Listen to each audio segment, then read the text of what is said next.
Welcome to another Liquid Bullet Productionz. Great guest again, Michael Kelly. So we're going to do some questions and answers, a bit more into the Essex Boys. Thanks, Michael. Yeah. Thanks for coming. You're welcome.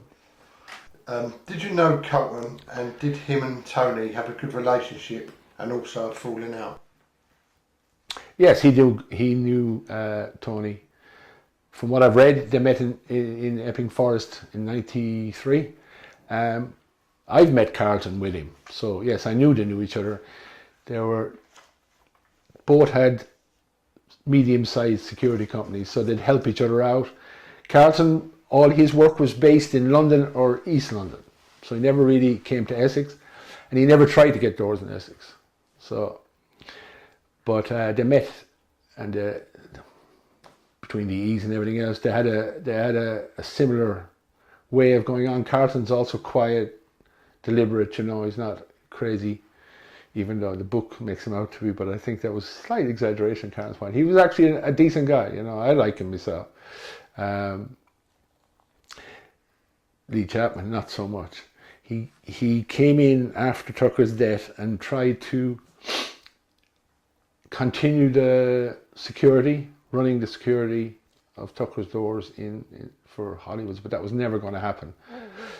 One, because Lee was going to get it, and that was a done deal. And two, they didn't want the attention. I mean, the newspaper attention and the radios and the thing was just intense, and no nightclub or bar wanted the bad publicity. It was just horrendous. Particularly, I was Copper's daughter involved. It was just bad news. Like Raquel's itself died a death. People wouldn't let their kids go there, so it just faded away within a year, you know, because they just couldn't recover from it. Did Carlton fall out? I don't think so. I think they sort of remained, but you got to understand Tony's point of view. Tony used people for his benefit. Yeah. He liked big, giant, dangerous guys.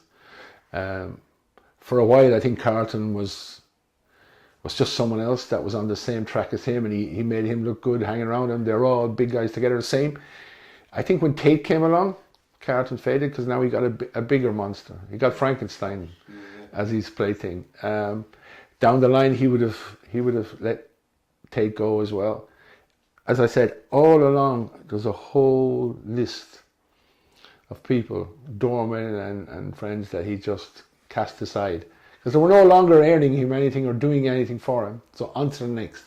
I just think that's all it was. I don't think they had a major falling out. When it benefited him. I just think he sent all I'll say is this: he sent Carlton to get some money from people I know, because he wasn't afraid to do it himself, and Carlton was told where to go in known circumstances. Like, he was laughed out, and Carlton, I think, was smart enough to realise, I don't want to be around this real, you know, it's getting deadly now, and he's in the middle of it. And I think he may have pulled back, and I think Tony may have pulled forward, because he was heavily on the drug. Carlton himself says Tony was getting wired all the time. Carlton wasn't following that route. Yeah. He liked a bit of pills here and there, he liked this, but he wasn't going to go do laddie on it and spend all his time on it. So I think it was a bit of both. Tucker had his fill with him, and Carlton, I think, pulled back. There's a mixture of that.